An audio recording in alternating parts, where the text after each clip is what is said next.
Hello friends, તો સ્વાગત છે તમારું મારી ચેનલ દીપિકાસ કિચનમાં. અને આજની આપણી રેસીપી છે દૂધીના મુઠિયા, જે એકદમ ટેસ્ટી અને એકદમ પોચા બનવાના છે. તો ચાલો એની રેસીપી જોઈ લઈએ. તો અહીંયા મેં 350 ગ્રામ જેટલી દૂધી લઈ લીધી છે. હવે એના ડીટીયાનો ભાગ છે એ આપણે કાઢી લેવાનો છે. હવે દૂધી છે મેં અહીંયા ધોઈ અને લીધી છે, એટલે આપણે ડાયરેક્ટલી હવે એની છાલ ઉતારી લેવાની છે. હવે દૂધી છે એની આપણે છાલ ઉતરાઈ ગઈ છે, તો આપણે આ રીતના જે ગ્રેટર આવે છે એની મદદથી આપણે દૂધીને ખમણી લેવાની છે. અને હા, એક જરૂરી સૂચના કે જો તમે મારી ચેનલ પર પહેલી વાર આવ્યા છો, મારો વિડીયો ફર્સ્ટ ટાઈમ જુઓ છો, તો પ્લીઝ મારી ચેનલને સબસ્ક્રાઈબ કરો અને નવા વિડીયોના નોટિફિકેશન માટે બેલ આઇકન જરૂરથી પ્રેસ કરજો. અને વિડીયો ગમે તો લાઈક તો ચોક્કસથી કરજો, હા ને. તો અહીંયા આપણી દૂધી છે એ છીણાઈ અને રેડી થઈ ગઈ છે. તો આપણે આ દૂધી છે એ પાણી તો છોડે જ, એટલે આપણે પહેલાં એનું પાણી છે બધું કાઢી લેવાનું છે. એકદમ ઝીણી જે આપણી જાળીવાળું આવે છે, જે ગ્રેટર આવે છે, એકદમ ઝીણું ગ્રેટર, એનાથી આપણે એને છીણી લીધી છે. એટલે હવે પહેલાં દૂધીમાંથી બધું પાણી છે આપણે આ રીતે નીચવી લઈશું. તો દૂધીમાંથી બધું પાણી નીચવાઈ ગયું છે અને તમે જોઈ શકો છો કે પાણીનો ભાગ એકદમ સાવ ઓછો થઈ ગયો છે.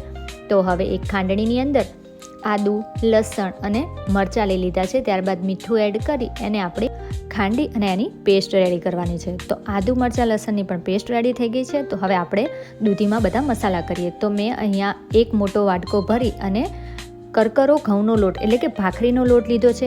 4 થી 5 ચમચી જેટલો ચણાનો લોટ એડ કર્યો છે. ત્યારબાદ આપણે જે ખાંડેલું આદુ, મરચાં, લસણની પેસ્ટ હતી એ એડ કરી છે. અને એમાં આપણે જે ઘરના રૂટીન મસાલા છે, જેમાં હળદર, ધાણા જીરું, મરચું અને મીઠું એડ કરી દીધું છે. ત્યારબાદ ગરમ મસાલો અને ઝીણી સમારેલી કોથમીર એડ કરી છે. હવે અહીંયા મેં 1 ચમચી જેટલો અજમો લઈ એને હાથેથી આ રીતે મસળી અને એ પણ એડ કરી લીધું છે. તો હવે આગળ બીજા મસાલામાં જોઈ લઈએ. તો અહીંયા 3 ચમચી જેટલા તલ, 3 ચમચી જેટલી ખાંડ અને 1 લીંબુનો રસ એડ કરી એને પહેલાં આપણે મિક્સ કરી લેવાનું છે. પણ હા, હું મિક્સ કરું છું, પરંતુ મારાથી એક વસ્તુ ભૂલાઈ ગઈ છે. તો શું છે? તો એ મેં અહીંયા 2 થી 3 ચમચી જેટલું તેલ એડ કરી દીધું છે, જે મારાથી પહેલાં ભૂલાઈ ગયું હતું.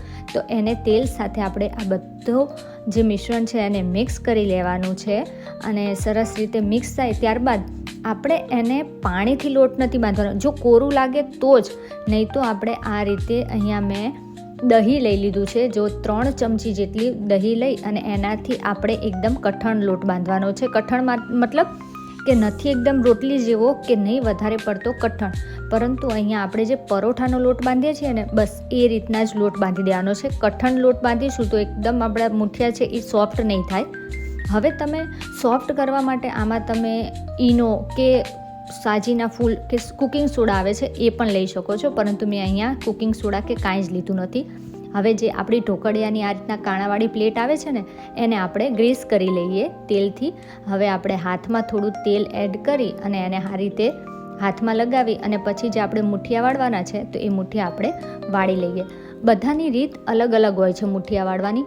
કોઈ રોલ કરીને પણ મુઠિયા વાળે છે, અમુક લોકો ખાલી થોડો લુઓ લઈ અને હાથેથી દબાવીને પણ મુઠિયા વાળે છે, પરંતુ મેં અહીંયા આ રીતે રોલ કરીને મુઠિયા વાળ્યા છે.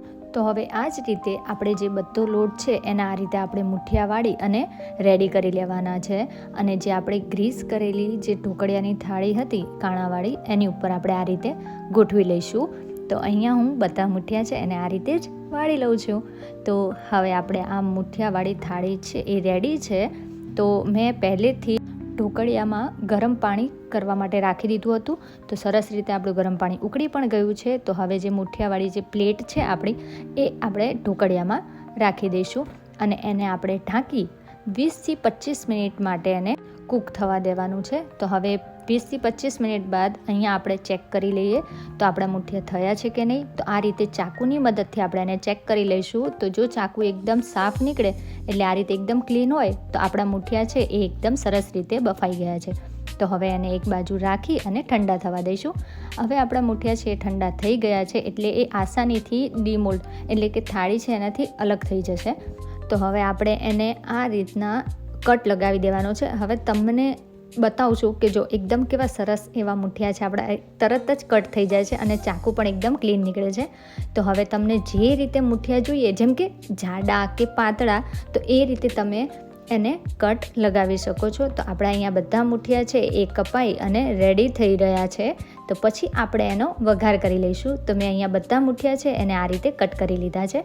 તો હવે કોઈ પણ વાસણ લઈ એની અંદર, અહીંયા મેં ઢોકળિયાવાળું જ વાસણ લીધું છે, તો એની અંદર તેલ, રાઈ થોડી હું વધારે એડ કરું છું, ત્યારબાદ જીરું, હિંગ અને મીઠા લીમડાના પાન એડ કર્યા છે. હવે મીઠા લીમડાના પાન છે સરસ રીતે ચટકી જાય ત્યારબાદ લીલા મરચાં અને 3 ચમચી જેટલા તલ એડ કરી આપણે જે બાફેલા મુઠિયા છે ને એ બધા તેલમાં એડ કરી લેવાના છે.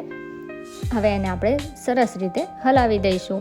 અને હા, જો તમારે મુઠિયા છે સહેજ કડક કરવા હોય, ઉપરથી ક્રિસ્પી કરવા હોય, તો એને આપણે 2 મિનિટ રહેવા દેવાના છે ગેસ ઉપર અને પછી હલાવતું જવાનું છે. એટલે કે શું, થોડો ભાગ છે ને એ સરસ જ્યારે ચોટશે ને વાસણમાં તો એકદમ ઉપરથી એકદમ ક્રિસ્પી થશે અને અંદરથી એકદમ સોફ્ટ બનશે. તો આપણા મુઠિયા છે એનો વઘાર થઈ અને રેડી છે. તો ચાલો હવે એને આપણે સર્વ કરી લઈએ. તો રેડી છે આપણા એકદમ અંદરથી સોફ્ટ અને ઉપરથી મેં થોડા ક્રિસ્પી રાખ્યા છે. તો એવા મુઠિયા, દૂધીના મુઠિયા તો હું જો તમને બતાવું છું કે કેવા મસ્ત લાગે છે ને, અને ખાવાનું પણ મન થઈ જાય ને. તો તમે પણ હવે ચોક્કસથી બનાવો અને મને કમેન્ટમાં લખો કે તમે કઈ રીતે દૂધીના મુઠિયા બનાવો છો. અને હા, વિડીયો ગમ્યો હોય તો લાઈક ચોક્કસથી કરજો અને શેર પણ કરજો. અને હા, મારી ચેનલને સબસ્ક્રાઈબ કરવાનું ભૂલતા નહીં.